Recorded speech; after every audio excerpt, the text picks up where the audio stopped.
Hello, and welcome to Special Ed on Special Ed, where special ed experts discuss special ed topics for special ed parents. I'm your host, Dana Johnson, and I've experienced special ed from many angles. I'm a special ed attorney in private practice, a former special ed teacher and administrator, a current mom to 4 children who've all experienced special ed, and I myself have ADHD and dyslexia. I'll provide straightforward information about your rights and your school's obligations, information from other professionals on many topics, as well as tips and tricks for working with your school district. My goal is to empower you through your journey. But before we begin, here's my disclaimer. The information in this podcast is provided for general informational and entertainment purposes only and may not reflect the current law in your jurisdiction at the time you are listening. Nothing in this episode creates an attorney-client relationship, nor is it legal advice. Do not act or refrain from acting on the basis of any information included in or accessible through this episode without seeking appropriate legal or other professional advice on particular facts and circumstances at issue from a lawyer or service provider licensed in your state, country, or other appropriate licensing jurisdiction. Okay, let's get started. Hello, and thank you for joining me today on Special Ed on Special Ed. This is my first episode of Special Ed on Special Ed, or as Special Ed on Special Ed, so I'm very excited. And today I have Justyna and Meghan from the Hangout Spot who are going to talk to us about getting ready for getting back to school. And Justyna and Meghan, you were here about a year and a half ago, I think. We spoke for the first time, and you had just opened the Hangout Spot. Because as we were discussing, the perfect time to start a new business is right in the middle of a global pandemic, right? Absolutely. Sounds about right. Coincidentally, the business that you were opening was something that we desperately needed and turned out to need even more so in the pandemic. And now that we are coming out of this pandemic and looking to go back into school, I'm not going to say normal, but more normalized school year with everybody going back, I was hoping you guys could talk to us about some of the things you are seeing children need to get ready for the school year. But before we dive into that, I would love it if you guys would give us a little background and just tell us about how this year has been and how the Hangout Spot has developed and what it is you do at the Hangout Spot. So what is the Hangout Spot? Well, thank you, first of all, for having us. We're so excited to be back. Oh. And things here at the Hangout Spot have been really exciting. So for those of you who don't know us, we are a behavior analytics social skills development center. So we have come to a place in our careers where we're deeply dedicated to 2 core principles. The first is always ensuring that our children and families have the gold standard of care. And making sure that every decision we make, we're doing the very best we can for our kids right in that moment. And that was great and wonderful at the time when we were opening the Hangout Spot. Yeah. But we knew there were so many tremendous providers out there and really wanted to fill a gap in services. So in connecting with local families, we were hearing stories that were just heartbreaking. Things like, my child is 13 years old and doesn't have a best friend and has never been invited to a birthday party. And we became deeply inspired to use our science of applied behavior analysis, which is essentially just the science of learning and behavior, to teach kids how to have meaningful, real reciprocal relationships with other people. So we work with kids ages birth through young adulthood, which is new and different. I think when we last spoke, Yes. we were up to 18, but we have expanded to support young adult populations if their needs fit within our scope of practice. And something that makes us really unique is that we do not require a diagnosis for enrollment. So we support, of course, children with autism spectrum disorder, children with anxiety, children with learning disabilities. But we also serve kids who may just be struggling socially and may not have any identified need, but just need that extra support to find their tribe and find their people. So maybe I'll toss it over to Justyna to tell you a little bit about where we were and where we are now over the past year, because yes, we did quit our very stable jobs in the middle of a pandemic. No. Justyna can paint the That's picture for dedication. you of how far we've come. We have come a long way. It's crazy how we've grown from basically month to month and how much the need has just come to light. We always knew that there was a great need, but I feel like COVID just exacerbated the social needs because it turned everybody's worlds upside down. And I know we talked about that the last time we spoke, and it certainly is still the case now. We started back last summer just getting up and running virtually because everything was still shut down, and we didn't know whether or not there would potentially be a desire and a motivation to come in person, because there was a lot of fear around getting together in person, and rightfully so. And we had a very, very successful virtual summer. And what we found was that by the end of the summer, families, and as things started to open up a little bit, families just were coming to us and saying, get us in person. Our child really, really needs to see other kids physically. We had great success using the virtual model, but at the end of the day, no matter how you put it, there is really no substitute to being next to someone physically as opposed to being on a screen. Yeah. And I think what I liked so much also about your approach to it, which was we want this to be normalized, right? We want it to be just a normal place that kids are going to hang out. It's not like I had therapy. It's, I went and I hung out with my friends, hence the name, the Hangout Spot.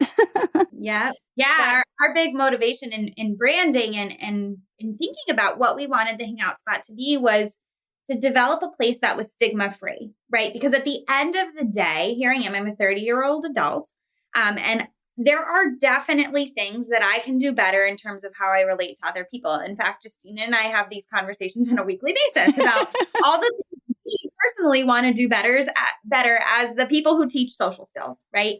So we could all benefit, whether we have a disability or not, and no matter what stage of the lifespan we're on.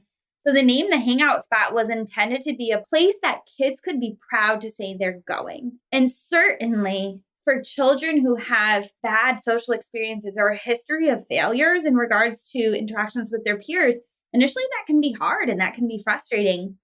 But we're really proud to say that we focus very intimately on getting to know our kids and who they are as a person so that we can build upon kids' passions and interests to first transform a child from somebody who may be avoidant of people or may think that people are something that they don't want to be a part of because they're scary and hard and unpredictable, to a child who comes running into the door asking what we're going to play today. And of course, that looks different for our 4-year-olds than it does for our 17-year-olds. But that is at the core of our mission and something that we've worked really hard to accomplish, whether we're hanging out on the screen or hanging out in person. Well, and I like that you guys weren't afraid to keep going virtual, because I think it was easy for a lot of us to say, well, this isn't working, so just throw the baby out with the bathwater and we won't do it at all. And you guys are determined and said, no, kids need this instruction, whether it's coming through the screen or not, and we're just going to plow forward. And it definitely paid off. So what are you guys seeing now? I know that every year, whether children have social skills issues or not, we've got to prep for school. I know my kids, if I don't have back to school shopping by a certain time all set up, the anxiety starts, right? So everybody has their own rituals and things that they need to do, and getting used to wearing shoes again and showering every day, stuff that we put on hold in the summer.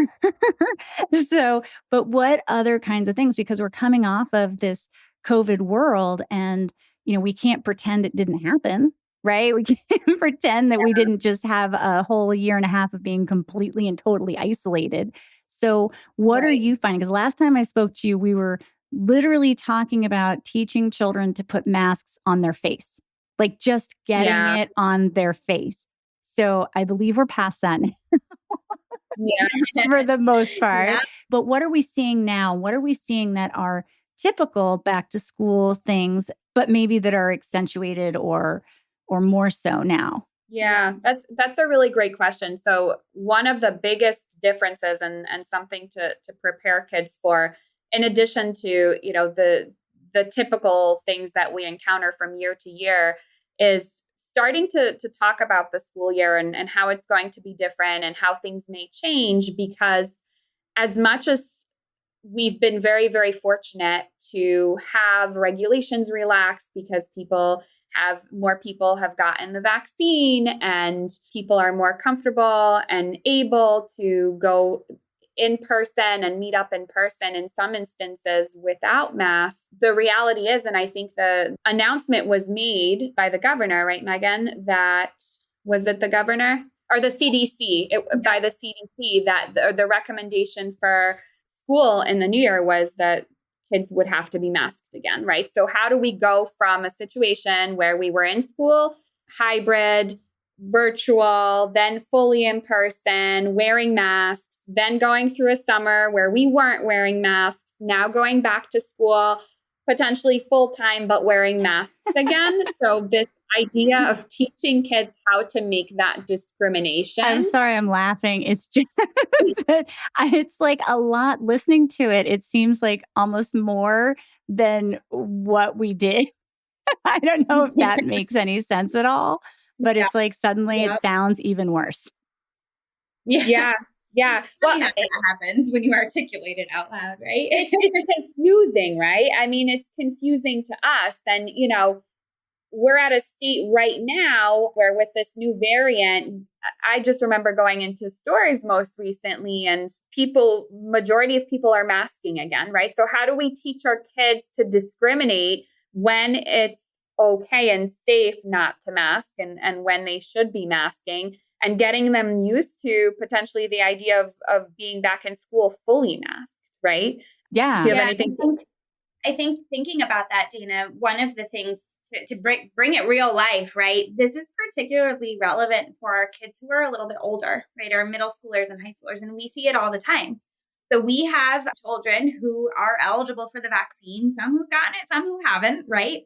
But for those who have and who were set up with the expectation of, hey, once you get your vaccine and you've gone through that full process, guess what? You get to go grocery shopping with mom and dad without your mask on. Some of our kids, not all of them, but some of our kids have had that experience.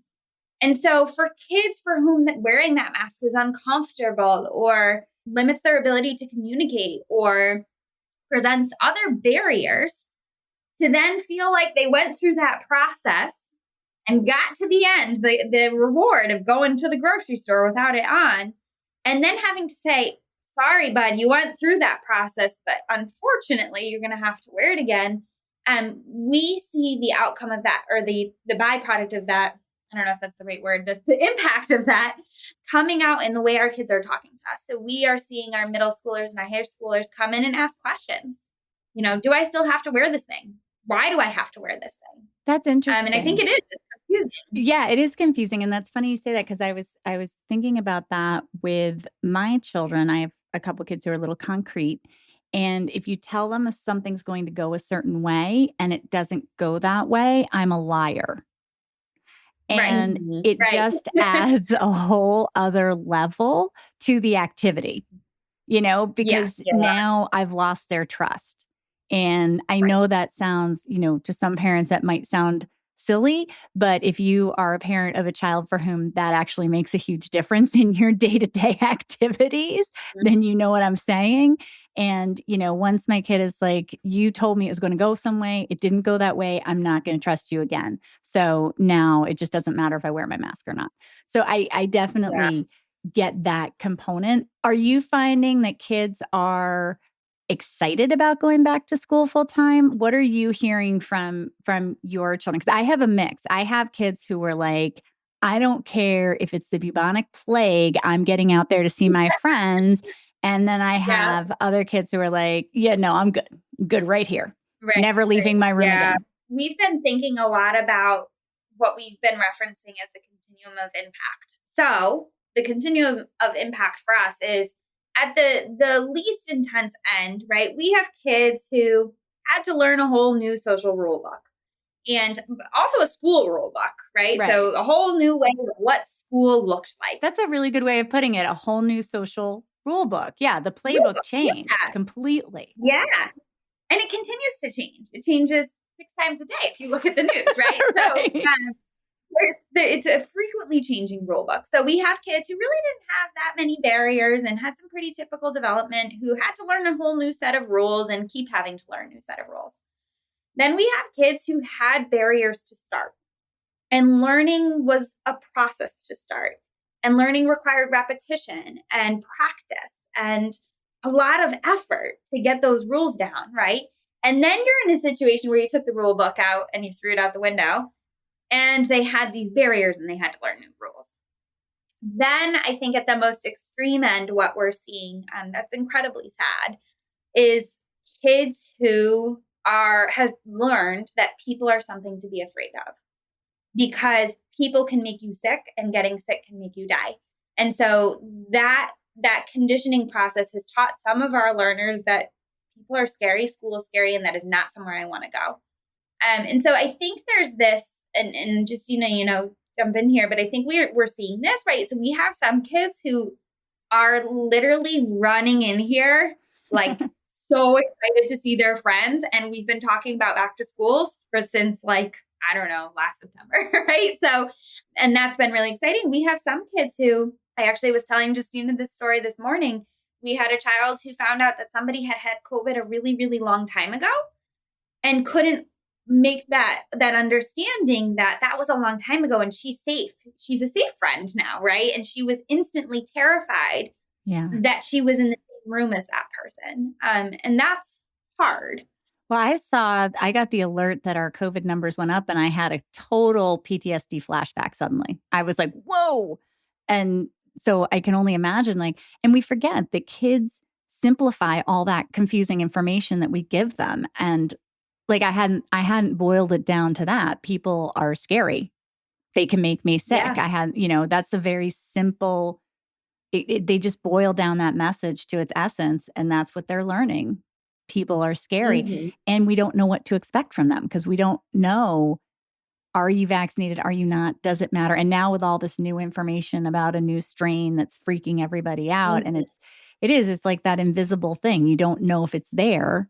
So you're just constantly worried about it. Not only that, but it's also creating kind of a rift, right, between kids and people who are vaccinated versus people who aren't. And how does that impact the social landscape in terms of inclusion and interactions and skills and how you navigate those things, which is very complex in and of itself, because at the end of the day, it is a very political issue and very polarizing, in addition to it being a medical need and a challenge that we are trying to overcome. Well, and before, if people didn't get vaccinated, nobody knew, right? If your children weren't vaccinated, you weren't wearing a sign.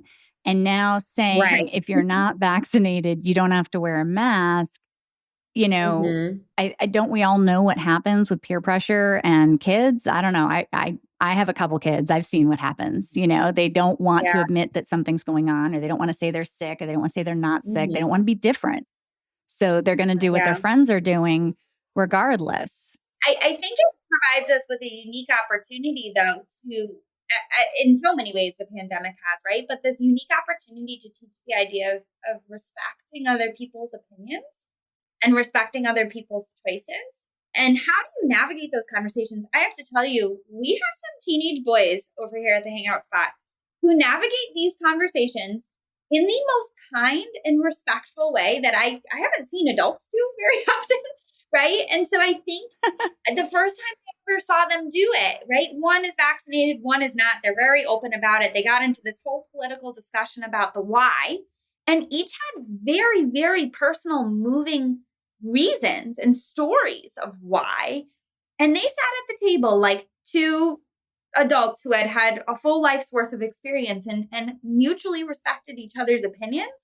And at the end, we're like, hey, you want to play Mario Kart? Right? And I think that's is amazing. Our goal for our kids. Yeah. And it looks different when, those boys are teenagers, right? But I think it's important to teach our 8-year-olds and our 5-year-olds that whether it's masks or vaccines or politics or your parents' rules about curfew or, there's all these issues that are divisive in the world. And for kids, they look like things like, well, my mom lets me watch rated R movies and mine doesn't, but it's the same skill. of understanding how to bring people together and unite over those things rather than allow them to divide you. And we have a unique opportunity to teach it right now. That's interesting because I think we implemented something because we're a foster family, which I say all the time, but so we have kids coming and going. We don't have kids who know what our rules are. Right. So, we try to be very forthcoming and we say every household has different rules. Right. We started that, but that was because we had other kids coming and going was that, we made a very big point of saying every house has different rules. These are the rules at our house, which I think overall, though, has been helpful because one of the things I've noticed is a lot of times we as parents say, this is the way it is. We're not saying it's a choice. We're not saying that's our preference. We're not saying, we're saying this is how it is. We as a family spend money on vacations, not private schools. That's how it is. That's a right thing to do. So the kids think it's the right thing to do and they're not, and it's not malicious. It's not meant to be that way. That's just how we present it. So I think, then all these rules change and they don't understand if you tell them they have a different rule, then what you're telling them is their parents are wrong.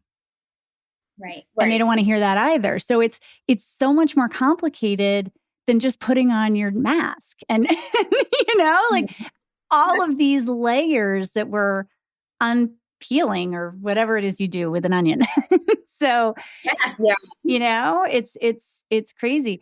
Now, are you seeing not just the mask issue, but there are other issues out there about kids who have not been socialized for a while? And are you seeing that come up?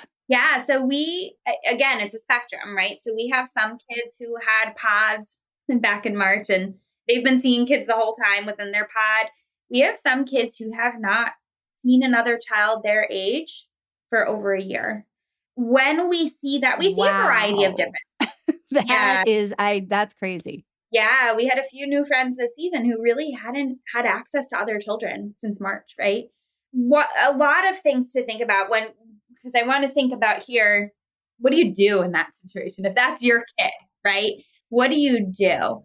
And there's a few things, right? So there's this idea of, first of all, reintroducing your child back into the social landscape.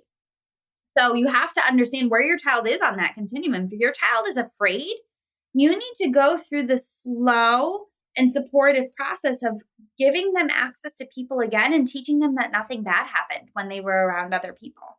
Because that's how you teach children that this isn't something scary, right? You can't just, if telling kids the rules got them to understand and follow the rules, we would have a much better place in life, right? And that never works. That's not how it works? You don't just say it and they do it? That's what I've been doing wrong.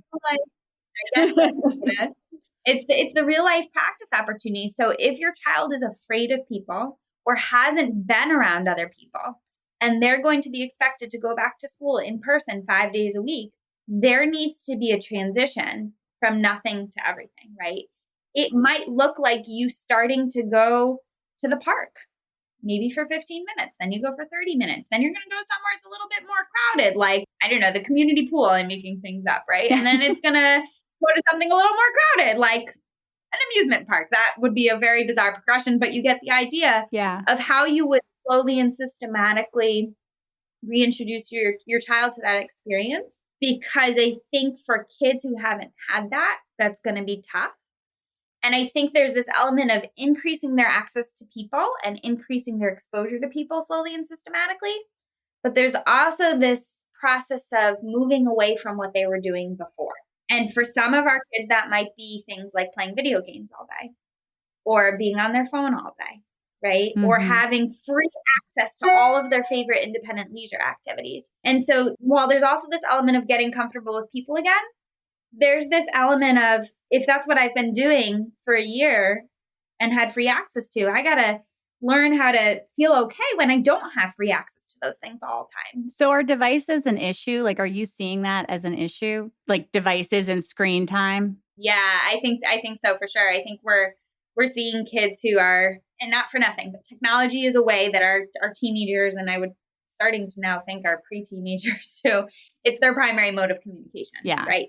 Regardless of whether or not we're living in a pandemic. Right. So there's always that. And whether we like it or not. Right. Exactly. Like somebody said to me once, like, this is how we, meaning my generation, augment our communication, this is actually their communication. Right, right. It is. And there's this element of how it's built to be addicting, right? It's built to deliver reinforcer so quickly that you're literally addicted to it. Yeah. And if you've been on it all day, not even all day, but like, I don't know, my phone told me I was on my screen for 5 hours the other day, which is totally insane. Oh yeah. And I'm an adult, like self-monitoring skills. It's an issue, and it's particularly an issue if it's what you're used to, and you're going to have to be used to not having it all the time. So definitely thinking about, weaning our kids off of their technology, getting them back into the habit of not always having their phone accessible to them, but also recognizing that that was kids' safety net for how to interact with other people and teaching them when that's appropriate and when it's not going to be appropriate. And the rules are really nuanced, really nuanced. So one of the things I've noticed with my children, and maybe it's related to the devices or not, but I find that they're not good at communicating in person, meaning that they'll just walk up and start talking. And they're too old for that. That's something I think of as like a really little kid does that, just walks up and starts talking. But I think it's related to, I had a thought, I typed it out, I sent it, and then I got a response. And nothing else that was going on mattered. There could have been mass chaos going on around me, and I still asked my question, got my answer. So it was reinforced. And so I feel like they're learning to communicate through this weird technology, and that's what they're doing in person. And I'm like, that's not how you talk to somebody. Or, if you call someone and they don't know who you are, you have to say hello. Like, if you're not in their address book, you have to explain who you are. And so stuff like that. It's a really good point, because at the end of the day, how we communicate verbally with each other in person, how we communicate via some sort of virtual platform in person, right? So face to face, or just in a written format is different, right? So the rules, and over the phone is different. The rules for each of those are different. And if your only method or your primary method of communication is, like you said, texting, those behaviors that are being reinforced are not behaviors that are being utilized and reinforced in those other types of communicative settings. And those need to be practiced and taught separately. Otherwise, you get exactly what you're saying, right? Yeah. I had a thought when I text, I could just send it at any point in time, sometimes at 2 a.m, and someone might get back to me, right? So why can't I do that when I'm speaking? Right. Or why can't I call them? If I can text them at 2 a.m, why can't I pick up the phone and call them at 2 a.m? And it's like, well, first of all, why are you up at 2 a.m? That's usually where I start. But let's back up a little bit. And there's also usually some follow-up questions too. But it's like this instant gratification that they're so accustomed to. And in person, and this isn't a generational thing, when they're in person, it doesn't work. With each other, it doesn't work. It's not just like, oh, you're so old, you're not understanding what I'm doing because you don't get technology. It's like, no, when you guys are in the room together, it's not working. Can't you see this isn't working? And it's frustrating for kids. We have kids who tell us that. We have some of our teenagers who have the skills to be able to ask questions about this, right? And they recognize that it's not working because they're like, listen, I tried to start a conversation with so-and-so and literally it didn't work. And I think they think I did something weird. What did I do wrong?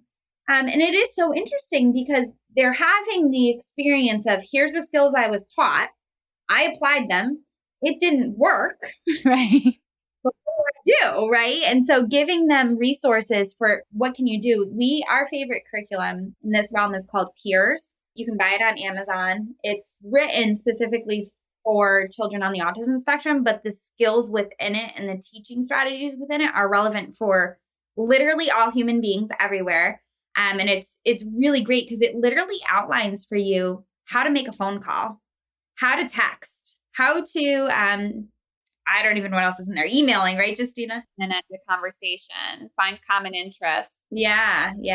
I have a question. So you just said that it was designed for children with autism, but I have a question about that because a lot of the social skills things that I see are typically designed for children with autism. Is that just because children with autism tend to often have social skills issues? Like, there's nothing special about having autism that makes these social skills programs work, right? Because I hear that a lot, and I feel like it's a deterrent to parents sometimes, because they're like, my kid doesn't have autism. Like, that's not the issue. Right. But these programs can be really helpful, because really what they are social skills programs. Yeah. Yeah. So I think that is part of the problem and perhaps apprehension that people face when they're presented or recommended some of these tools. Is the primary characteristic of autism diagnostic criteria is social needs, right? And social barriers. So therefore, there are a lot of tools that are geared towards helping those individuals overcome those social barriers.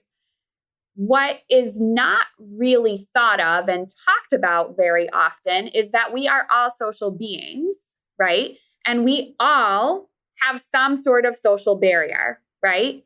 And it doesn't matter whether or not you have a diagnosis, the social nuances change depending on the type of environment you're in and the people that you're with.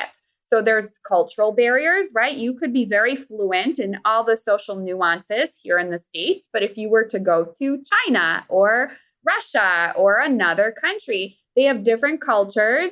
They have different body language and gestures that they use to communicate different things.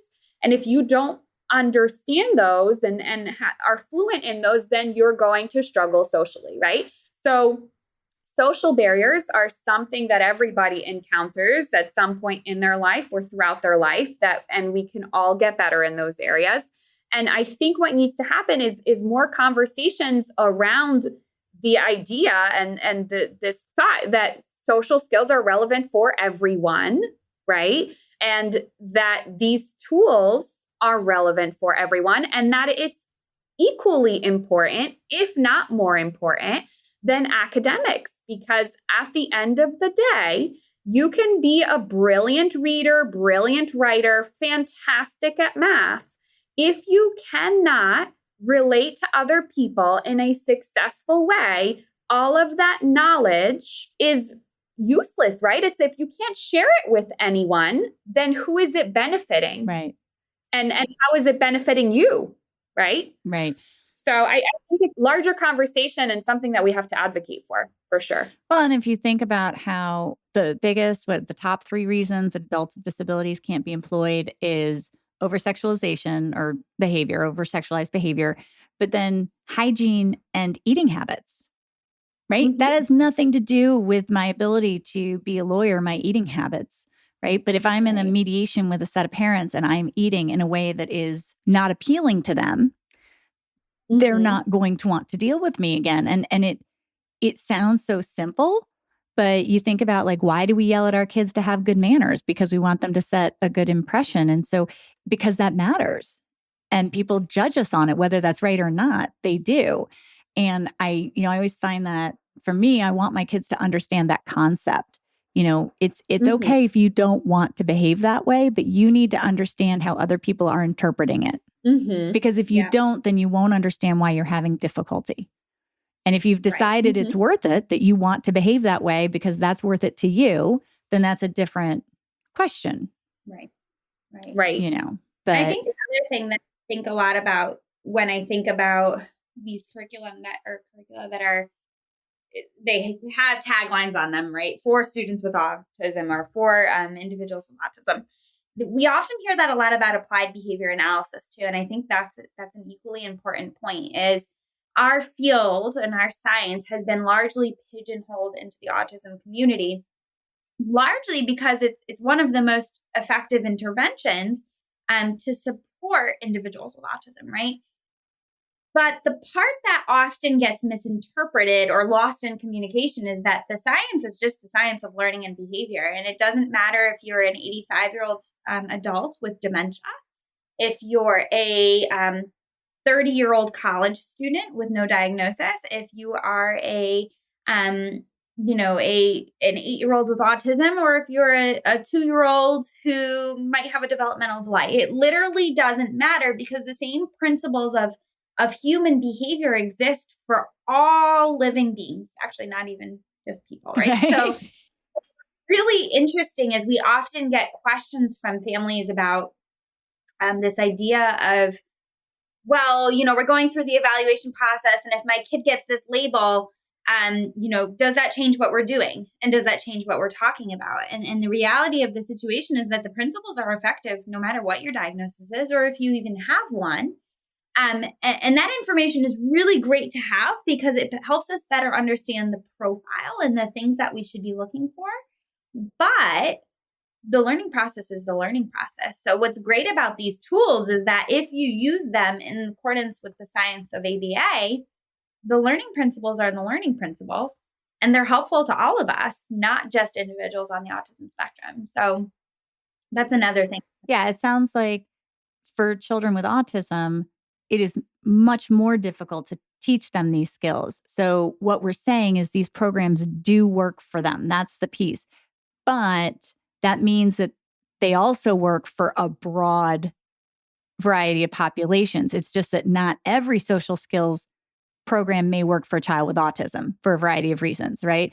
But there's not something special about having autism that makes this program work for you. Like if you have ADHD, you can still do this program, right? So I always feel like that's important to say, so that parents don't get confused by it, because social skills are impacted by so many different issues. Yeah. My fiance will kill me for saying this on a podcast, but I totally use ABA and these curriculums on him all the time. And he's fully aware. That's going to be my sound bite now, right? Yeah. Very simple things like, picking your towel up off the floor after you use it, and making sure that you clear off the kitchen table so someone else can use it after you, right? And even bigger things like how you navigate disagreements, and how you communicate to other people that you appreciate them, right? Like these are bigger concepts, but not for nothing. I think Justyna would agree with me. We both use these skills and these concepts in our families all the time. And on ourselves. And on ourselves. Yeah, exactly. Yeah. Well, my first teaching job was at a school that was all ABA. So that was my training, and in that regard. And I have to say, it made me better prepared as a parent. I think I felt like I had a little bit more control. It was almost like, I got to read a little bit more of the directions than someone else. Yeah. That's how it feels. It feels like you just have a little bit more information. So I am excited to have our kids get back to school, because I do think overall this is going to be a good move for everybody. Do you guys have any last wrap-up tips or thoughts for parents, or what you're working on right now, or when they should start these ideas? Yeah, I think number one is start talking to your child about it, right? Because at the end of the day, the next 4 weeks are going to fly by, or however many weeks, whether your child starts in September or August. So start to have those conversations so that you can better understand what, if any, apprehensions your child has, so you can start to work through those with them. And then discussing the similarities and differences, and how there's going to need to be a continued degree of flexibility as children move into the school year, whether that's going back to school again, fully masked, or whether, come winter, perhaps there might be more changes or more restrictions in place. Hopefully not. And hopefully we're all moving in the right direction. Having those conversations and preparing them for that is going to be the biggest difference and have the biggest impact, in addition to all the regular things that families are already accustomed to doing and preparing for the new school year. Meghan, you have anything to add to that? I think the only other thing I would maybe recommend is to practice whatever you can practice, right? So if you have a need, if your child is the child who hasn't been around other people, if your child is the child who got their vaccine and therefore hasn't had to wear a mask in public for some time, I think that verbal review is so important to introducing the concepts. And then the next step of it is to go out and practice it. And don't practice it the day before school starts, because if your child struggles with it, you don't have continued opportunities to keep working on it. So now is the just right time to begin to think about what are those transitions I need to make, and how can I fabricate real life opportunities for my child to practice it in a way that slowly and systematically moves towards what school's going to look like. So that would be my biggest tidbit for. And I think that's a great idea, because I know I've heard a lot over the pandemic, parents say, well, it never dawned on me this would be a problem for my child, or it never dawned on me this was going to be a deficit. And I think it's easy for us to assume that our child will be able to transition because maybe they've been transitioning fairly easily recently. And so, don't wait and see. If you practice now and they've got it, then great. But something could happen in the next 4 weeks that freaks them out too. So if they've got it and they know it, maybe continuing that to keep the skills would be great. So if someone's listening and they're like, oh my God, I totally know what you're talking about, and I absolutely have to talk to Justyna or Meghan because the Hangout Spot's the only place I need to contact, how would they do that? And all of this will be in our show notes, my show notes. And so, you can go back to the podcast and find the show notes to get the information. But for those listening, Justyna and Meghan, how do people find you? Sure. So our website is www.thehangoutspotllc.com. And you can also reach out to us via email at hello@thehangoutspotllc.com, or you can give us a call at 203-529-1064. And we could talk about this stuff all day long. So feel free to reach out. Yes, you guys will definitely be back because we have lots of things that we can always cover, which I love. Well, thank you, Justyna and Meghan. I really appreciate your time and helping kids get ready to get back to school. So have a great school year. Thank you so much. You too. Thanks. Thank you so much for joining me today. Please don't forget to follow this podcast so you don't miss any new episodes, and leave a review when you have a chance. If there's anything you want to hear about or comment on, please go to my Facebook page, Special Ed on Special Ed, and find me there. I'll see you next time here on Special Ed on Special Ed. Have a fabulous day. The views expressed in this episode are those of the speakers at the time of the recording and do not necessarily reflect the official policy or position of any other agency, organization, employer, or company, or even that individual today.